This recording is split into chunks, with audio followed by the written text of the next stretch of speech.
Hello, welcome to Bentley's Backwoods Bushcraft. This is Richard, and it is Friday, somewhere around the 8th or 9th or something of June. I am out here at Kilo Sierra, and I have with me a Slingshot. Now, this rubber piece has been on there since I've purchased this Slingshot many years ago. It's been sitting in a storage unit for a few years. And anyway, the rubber piece broke, so I had to cut it down short. Now, I will say this: I have not got any skills or expert skill in the Slingshot. I've had it out for a couple days now. I've only used it twice, and I will say this: I can hit nothing. I have no skills whatsoever with the Slingshot yet. The Atlatl, I'm pretty decent with the Atlatl. Rusty, but I'm not doing too bad with the Atlatl. But I live in a wooded area, and Atlatls are designed for open plains type hunting. It's not very practical and useful in a dense wood. So I decided I wanted to start practicing with the Slingshot. So I got it out and I tried it. I will tell you this much: I cannot hit a rabbit.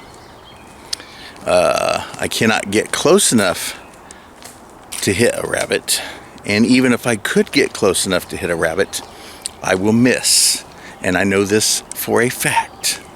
I will also say this: I get closer to ducks than I can with rabbits, and even if you hit a duck, if you don't hit it in the head and you just hit it in the side, it goes quack, and then it flies off.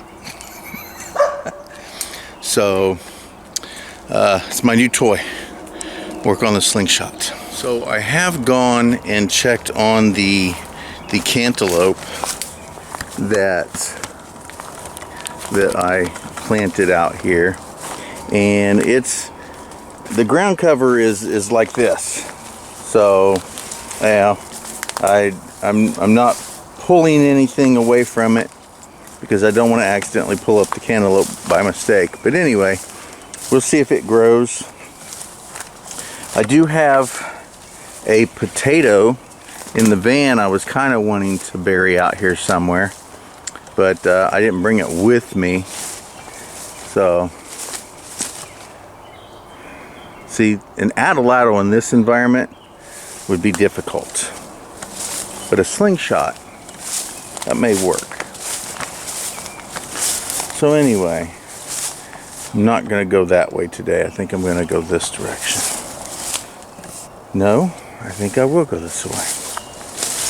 So anyways, I do need to set up targets for the Slingshot and start actually practicing and getting pretty decent with it. It would be decent for small game like squirrels, rabbits, and birds. So we'll see. Now, also, the tripod that I am using is completely broke now. So I had to take the foot of the tripod, the piece that fits onto the tripod, which attaches to the camera. I had to physically glue that onto the tripod because it being so broke. So now this is the only angle that I get. I took it up to the dojo and I set it up for a class, and that's how I left it. I glued it in place, so I put it at the angle that I need for class to film my classes, and I'm going to leave it at that. Anything else, man, I'm being attacked by bugs. Anything else, I'm just going to have to work with. So that's all the news. I'm going to roam around here it would be nice if I saw a target that I could play with.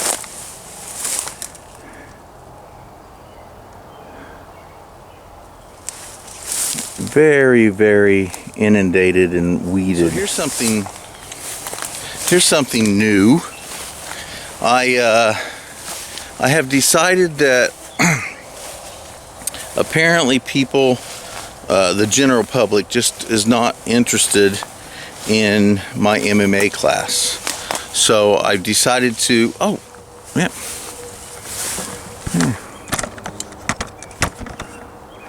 Somebody found a bone and set it right up there. Kind of cool. Anyway, so people generally, I guess, as a whole, just aren't interested. Oh, mosquitoes.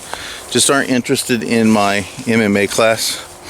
So I have canceled the MMA class. I'm no longer openly and publicly teaching that class. Now, I still teach it if somebody wants to take the class. I can still do it as a private lesson, but it's not going to be an open class at this point. So I'm going to replace it with my Zenshin Olisi class, or my stick stuff, the Filipino sword and stick fighting that I began training in the 80s. I'm going to formulate a class for that, and I'm going to try to implement that into a viable class. So I decided for the first couple months I'm going to offer the class for free to anybody who wants to come up to the class. And the reason I'm doing that is for many reasons, honestly, many reasons. But because I'm teaching at a dojo that I do not own, and there's rules about that sort of thing. I'm not allowed to have free classes up there. It's one of the stipulations of me training and teaching up there is I'm not allowed to have free classes unless I can justify it in some way. So I found a way to justify teaching my class for free, at least the first couple months. And my justification is that at this point I have not formulated or structured it into a viable class yet that's worthy of being taught to the general public. Now, I have the skills to teach it. I have the material to teach it. I just haven't organized it and designed it so that it works in a viable classroom setting. So I got with the owner and I discussed it with him, and he agrees that I can offer the class for free for the first couple months. And my argument is that basically they're going to get a month or two of free classes, and I'm going to get guinea pigs to figure out how I want to organize the class, how I want to break it down, how I want to teach it. So it's a win-win for everybody. So the owner of the dojo is going to allow me to offer the class for free for the first month or two. The people who show up are going to get free classes, and I'm going to get viable guinea pigs to try out the material on and see how I can formulate it into an actual class, and it works for everybody. So after the first month or so, I think I'll be good. I probably really don't need that, honestly.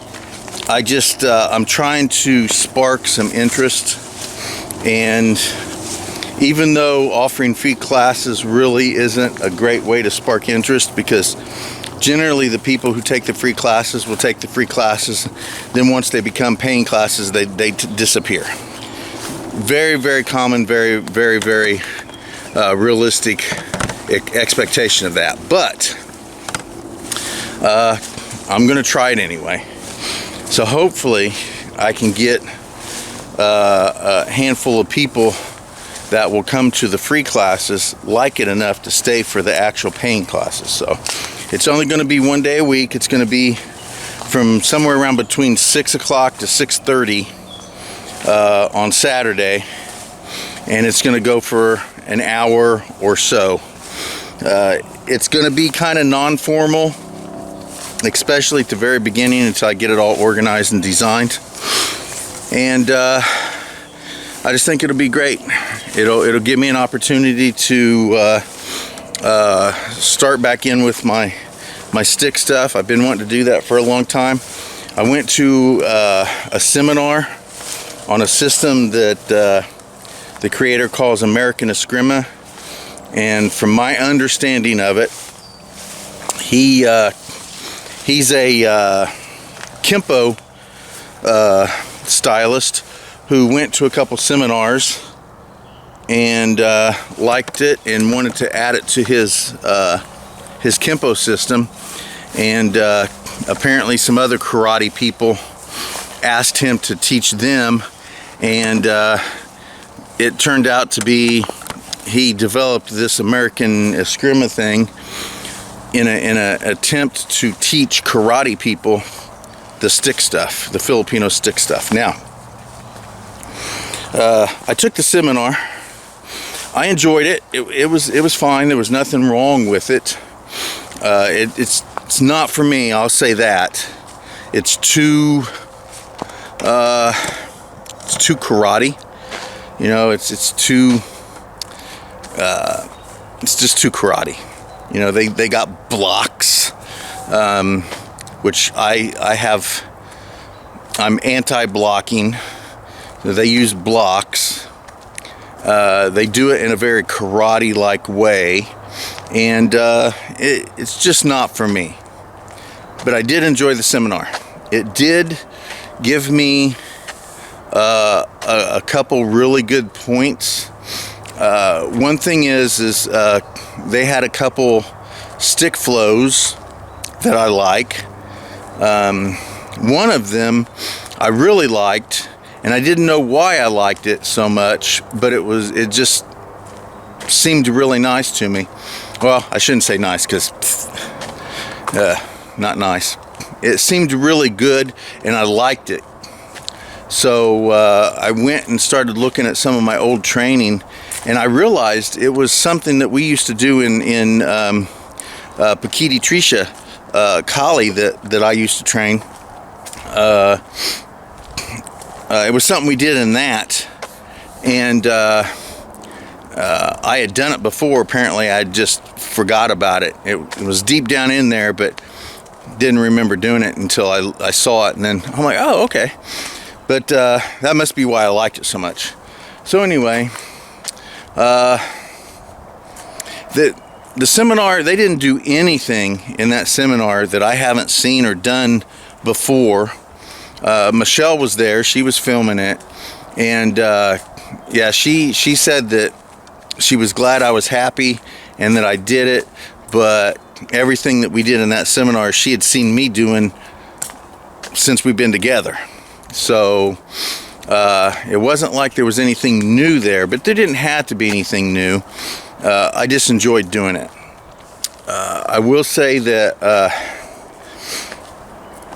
the biggest thing, truly, the biggest thing I got out of that entire seminar, and the seminar lasted like 5 hours. And I will say this, the last hour and a half, I kind of got bored. I started wandering around helping other people. But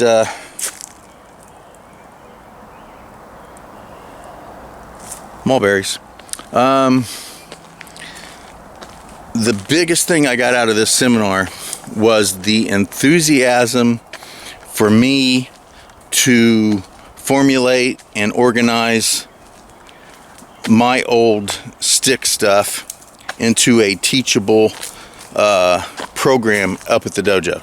So it did do that. It enthused me to start teaching again in the stick stuff to formulate it into a class like I did the Aikido. So I've been working on that for the last 3 or 4 days, and that's going really well. So I'm having fun with that. And again, Saturdays, if I can get the enthusiasm, Saturdays I'm going to start teaching it and formulating it so that I can create my own little class. And a month or 2 down the road, as long as I have 3 or 4 people that are interested, I should have a very viable and organized system that I can begin teaching to the general public. And again, it's going to be $50 a month, and that's not bad at all, to be totally honest. So just 1 day a week on Saturdays, but it could be an hour long, it could be 2 hours long. It just depends. This first few months, I'm not going to put a time limit on it. It's just going to be, I'm going to train until I want to stop training. Once it becomes an actual class, then we'll have to organize it. But again, until then, I don't. So that's basically what's been happening to me. I got to come out here. The grandkid is at home. Beckett is out of the hospital today. Michael's at work. Jalinda's at her parents', but he'll be home now. And grandbaby number 5 is doing fantastic. And so thank you guys for watching Bentley's Backwoods Bushcraft, and enjoy the outdoors, even if it's just your own backyard.